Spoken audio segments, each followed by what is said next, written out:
Hey guys, welcome back to Wretched Recess. This is going to be a quick Wretched Roundup where I just kind of like tie up some loose ends, make some connections. This will definitely have to be two parts. I just wanted to check in with you.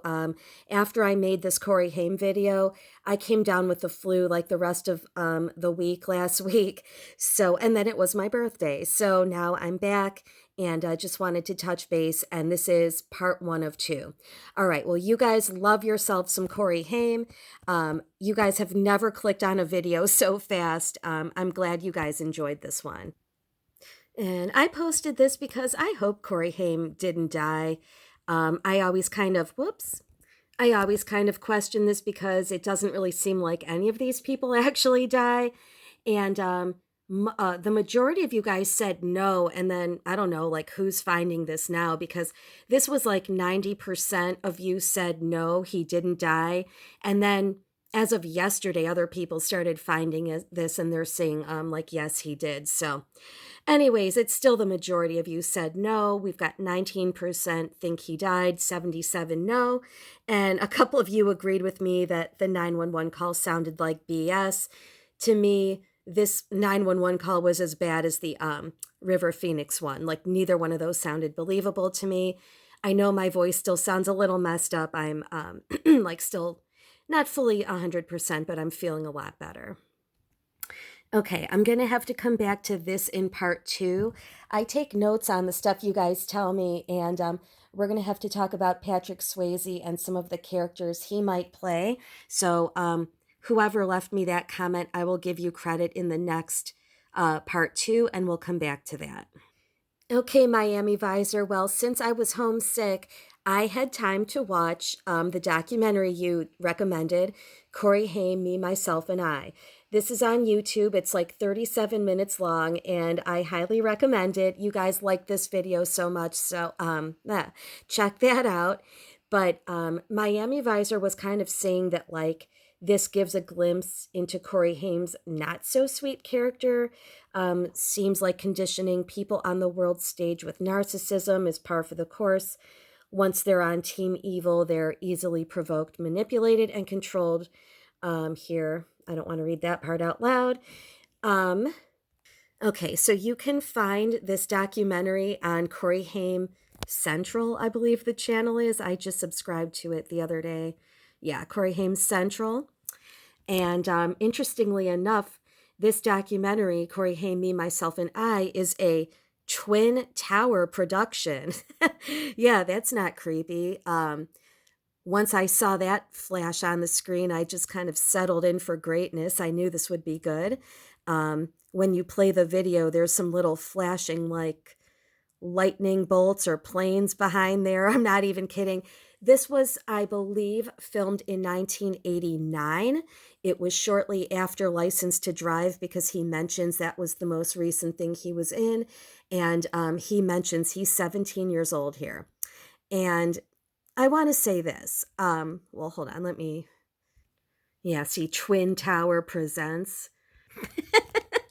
I was laughing at the beginning because I don't know why they gave him like this dollar store crayon, or those crappy crayons you get at a restaurant for kids, like like with the kids menu, and like they barely write. They give him this crazy crayon or piece of chalk or something that barely writes. And he's struggling to write his name, Corey Haim, on this like whiteboard or whatever. Yeah, that would only happen in the 80s, right? Now everything's all technology, but it's so 80s. Like, check this out. I actually really enjoyed this documentary, but I just wanted to comment on Miami Visor. Thank you for telling me to watch this. I enjoyed it. But I personally do not blame Corey Haim for any of his behaviors here. Like, I thought he seemed okay. Well, it was like a 40-minute documentary about how cute and cool he was, right? But he doesn't come across as like mean-spirited or anything like that. I've always like really enjoyed Corey Haim's personality. I will blame every single adult in this documentary who is treating this kid like a god.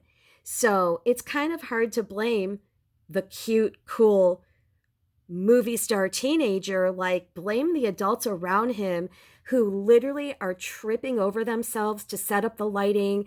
There's like a bunch of photographers and videographers, and they're just acting like this kid is a god. So, how do you really expect him to act? You know what I mean? Um, I always thought Corey Haim seemed like pretty sweet.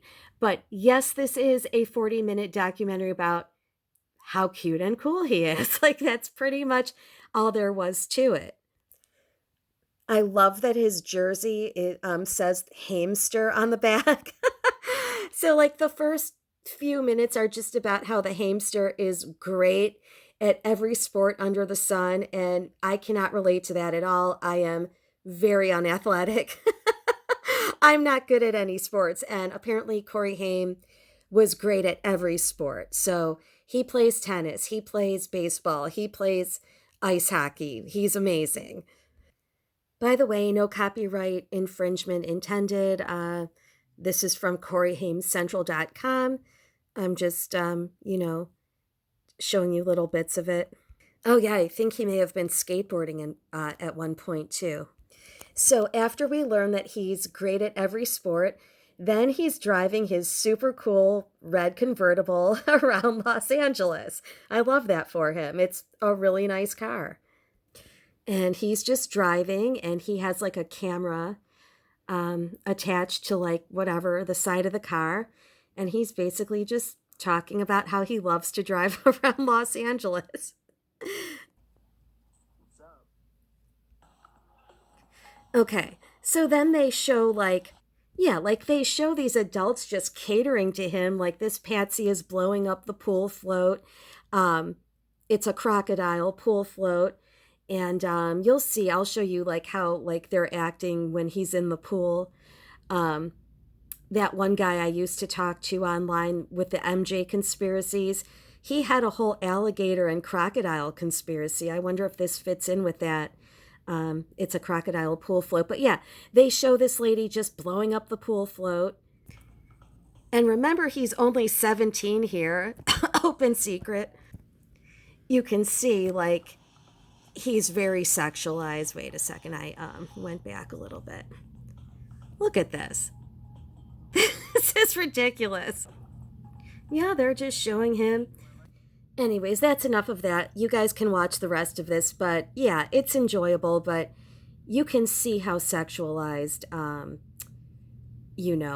these kids are, and I really don't blame him for anything. Quick Corey Haim story. I have had a friend here back when I was younger who played in a he was always in bands and stuff, and he went out to the Sunset Strip at one point, and he got super drunk at the Rainbow, as us tourists tend to do. And his big story is that Corey Haim helped him to his car or his taxi or whatever it was. So he was like a huge, huge fan of both of the Coreys, and that just made his entire like life that Corey Haim helped him to his car. So he seems like a nice person. You cannot blame him for being a little like, in this documentary, if he comes across as a little narcissistic, watch how all of the adults act with the cameras and just doing everything for him. Like, you cannot blame the kids. Okay, I do have actual like other stuff for you guys. So this is the only picture I've ever seen of Leonardo DiCaprio that ever kind of like bothered me, because I always, like, before I knew about any of this stuff, like, I just thought this was a very strange pose. And, and like subconsciously you just feel like something is off. I thought of this because I was looking at pictures of David Bowie. Long story. I was homesick, so I was like in bed watching movies, and I watched License to Drive, and then like other 80s movies, like recommendations were coming up. And one 80s movie I've never gotten into, like for whatever reason, is Footloose. I just don't love it. I like the beginning, and I don't like love that movie. But Kevin Bacon makes a very like out of place like David Bowie reference. So Um, Look at this. I feel like Kevin Bacon and David Bowie, like, is this just my mind, like, playing tricks on me? But, like, I feel like they definitely, oh God, I hate this picture. But, I have this pulled up because I'm like, oh my God, this is so weird, like one eye clown shit. Um, but if you go through pictures of them, they've got a very similar looking, like eyes and face and everything. So, yeah, that's why I had that pulled up, and then this one reminded me of this one. So, yeah, just making some connections there. Um, let's see. Okay, that brings me back to the New York Dolls. Um, Recently, I saw the movie Wolfman, the one that just came out in 2025, Wolfman. That's a scary movie. I like scary movies.